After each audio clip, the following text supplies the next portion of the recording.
Oaklawn Cemetery was created in 1850 when Tampa was a struggling town of around 500 persons. In the minutes of the Alachua County Commissioners' meeting, Oakland was designated as a public burying ground for white and slave, rich and poor. Originally, most of the grave markers were wood, usually carved cypress, since stone for memorials necessitated an expensive combination of sail, steamship, and wagon transportation. Tampa had no rail service until 1884. Wood markers were destroyed by fire, rot, and storms, leaving many graves without durable markers. Additionally, the original plat of the cemetery was misplaced after the Civil War, and the locations and identities of many early interments were lost.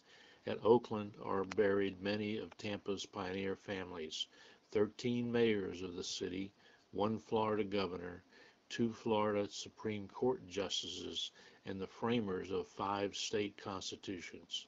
A portion of the cemetery was set aside for slaves and marginal persons, such as pirates, and public monies were designated to bury indigents. The first mayor of the city of Tampa, Judge Joseph B. Lancaster, is buried at Oaklawn. The sixth mayor, James McKay Sr., is also interred here. Others include pirates, slaves, yellow fever epidemic victims, and Confederate soldiers. The northwest section was originally a separate cemetery known as St. Louis Catholic Cemetery. Established in 1874, it had its own entry gates and was for many years completely separated from Oaklawn by an iron fence.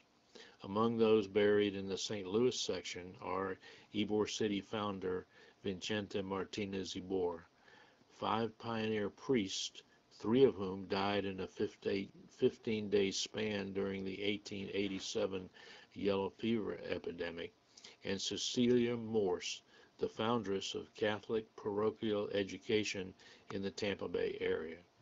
A few remains of the fence are still visible today, including several brick fence posts with marble finials, the original driveways, and the gates that serviced only the St. Louis section.